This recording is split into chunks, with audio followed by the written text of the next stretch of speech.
Google has confirmed that it's been collecting location data from Android phones, even when users have disabled location services and removed the SIM card. The practice was discovered by the news website Quartz. Google insists it neither stored nor used the information, but has agreed to stop. Maupin explains how the tracking works. Now, your cell phone will often ask you annoying questions like, would you like to share your geolocation data? Well, if you answer the question no, you would assume that your geodata is safe. Well, it turns out you're wrong. Cell phones operating on Android are sharing information with Google even if you take the SIM card out. The Android phone will start gathering the addresses of any nearby cell phone towers. I'm standing not far from one right now.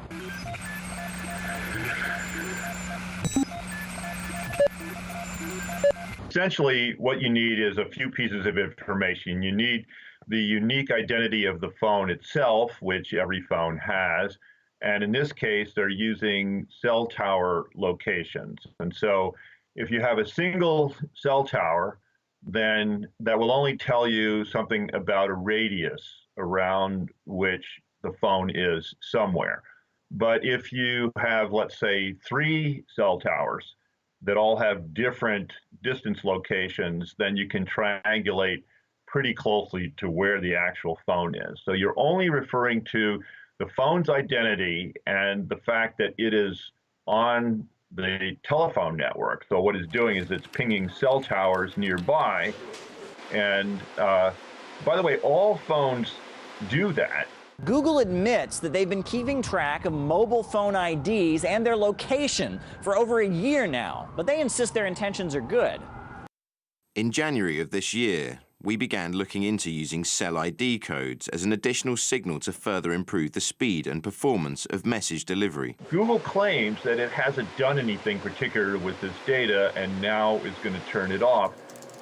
I don't find that entirely credible because some engineer or group of engineers had to spend time putting together this capability, and they had to do it for a reason because someone told them to do it. Now, Google assures us that we have nothing to worry about, that they never store or share our data with anyone. Well, we've heard that song and dance before.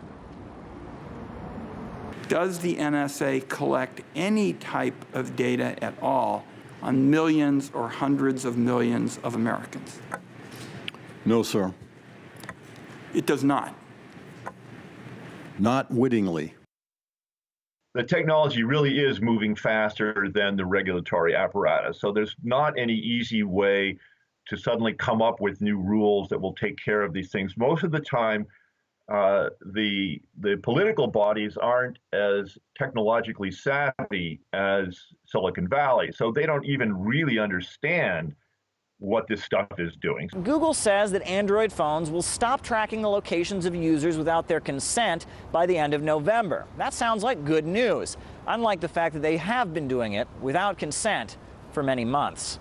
Maupin, RT, Washington, D.C.